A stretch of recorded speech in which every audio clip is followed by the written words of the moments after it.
welcome back. This evening we are going to continue talking about things that only Irish people say or things that you will only hear in Ireland.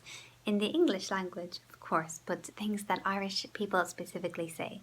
So at the moment, you might notice that there is a grand stretch in the evenings. A grand stretch. Have you heard this before from your Irish friends?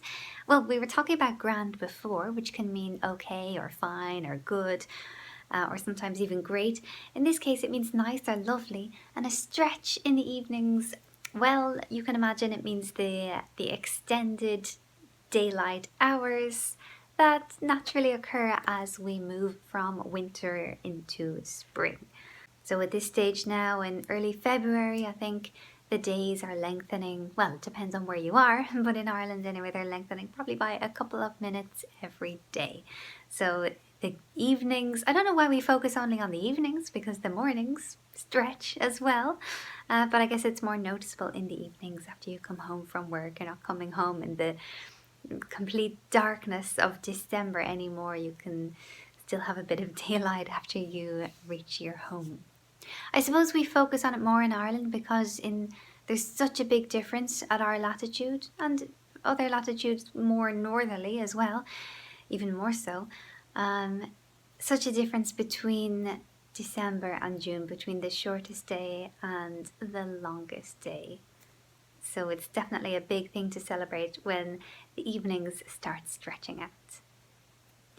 The opposite for that, something you'll probably hear around September, definitely, yeah, September, maybe even the end of August, is that the evenings are really closing in. The evenings are really closing in now. That's a very common expression around that time of year when summer is coming to an end and there's that autumny, leafy, back to school feeling in the air. Another weather-related expression is that there is good drying out, or any of those sort of variations, like a question, is there good drying out? I hope there's good drying out today. And that is, I'm not sure if people in other countries talk about this as well, but this is about drying the clothes on the clothesline. And maybe it's just something that we focus on more in Ireland, or something that is more important when it happens, like when a good drying day happens, because we have such high humidity. We're a small island, smallish, surrounded by sea. It rains quite a bit. The average humidity around, like during the year, the average is 75%, so it's quite high. And when you finally get a good drying day, which usually means sunny, I remember they even told us this in school. This was like something that we learned in our home economics class, a good day for drying. Sunshine and warmth and a bit of wind. A nice strong breeze, but obviously not too much because you don't want your clothes being blown off the clothesline. And there's such an interest in good drying days because there are not that many of them, that there's even a Twitter account that will tell you apparently if there is good drying out or not. This next one, I heard a joke based on this expression, and I don't know if it was a joke. I'm pretty sure it was like a made-up joke and that it didn't actually happen, but it's funny. It's so funny because it really could have happened. And that is to do with the expression or the phrase, thanks, pennies. And if you don't know what pennies is, I'll explain in a moment. But the joke was basically this, that there was a Polish girl who was living in Ireland, and we do, well, I'm not sure now, but we definitely did have a lot of Polish people in the past who came over to work in Ireland. They were a great bunch, those Poles, in my opinion. I worked with them back in the early 2000s when there was loads of jobs everywhere and a great need for workers. When I worked in a hotel with them, I was always delighted to be rostered with the Poles. But anyway, the joke went that there was a Polish girl in Ireland and she thought, she was led to understand, she guessed from watching interactions between Irish people that the phrase thanks, pennies was how to say thank you in Irish, like in the Irish language. So this will sound very strange if you're not Irish, but basically Penneys is Primark. So I'm sure you're familiar with Primark, especially if you're English or British. Primark is a clothing company that is in many countries now. I think it's in nearly every country in Europe. Definitely there are a lot of their stores in England and Ireland. I think they've even moved over to the States now as well. But would you believe they started off in Ireland? The first shop was known as Penneys, and it was founded by Arthur Ryan on behalf of the Weston family in 1969 on Mary Street, and there's still a Penneys store on Mary Street to this day. But they obviously did very well, and they just grew from there and expanded to many different countries over the years.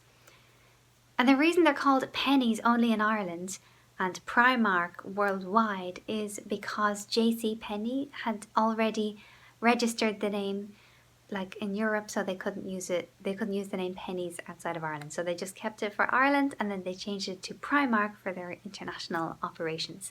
But anyway, Penneys over the years has become very, very popular for cheap clothing among mostly females in Ireland. I remember it used to be seen as like a really crappy, cheap, disgusting store back in like the early 90s, and then suddenly they just changed their game. They got some really, I don't know, they must have employed some really ingenious designers and marketers, but they just suddenly started doing very well, and it just took off from there. But they're so popular that like a lot of people get a lot of their clothes from there, and it's so common that Irish women would have clothing items from there.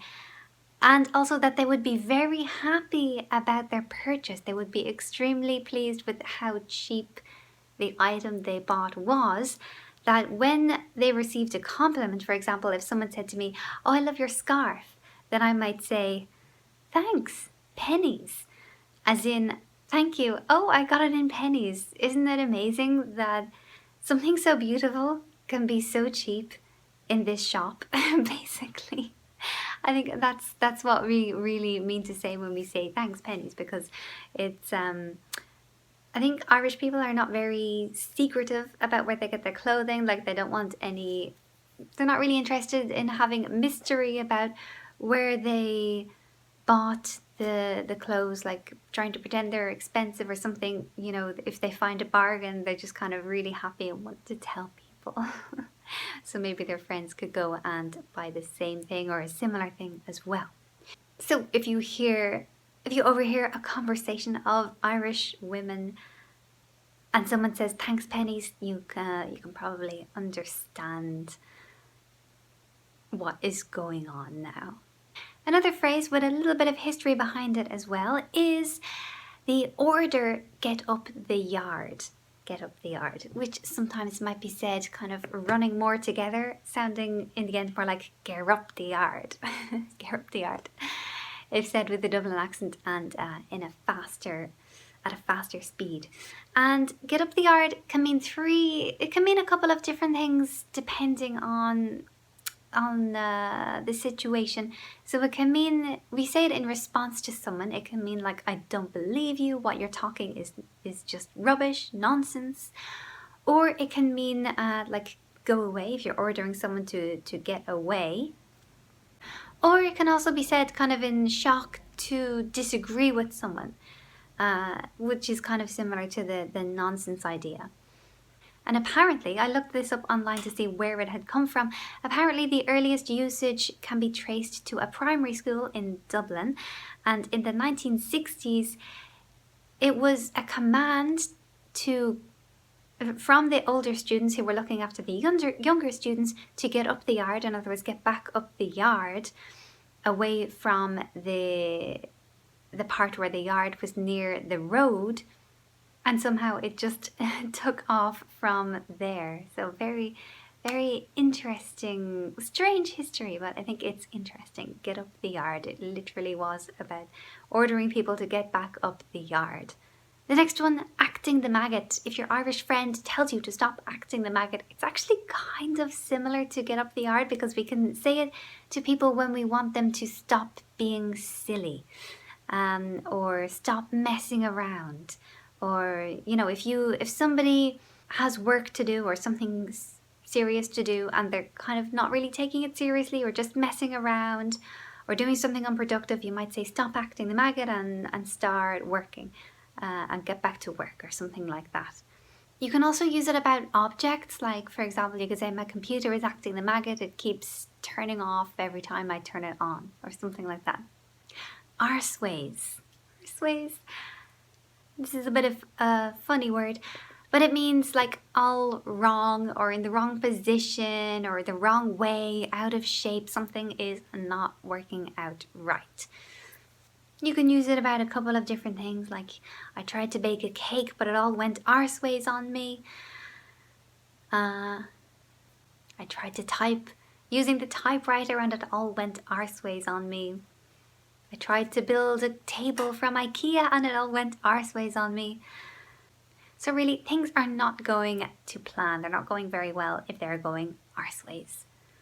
The next one is a simple word. I'm sure you've heard it before. Eejit. Eejit. So Eejit, it just really means idiot, but just in a more Irish way. Eejit. And we just spell it E-E-J-I-T. Eejit. The same as idiot. And finally, the last word for today is Culchie. Culchie. So Culchie means someone from the countryside.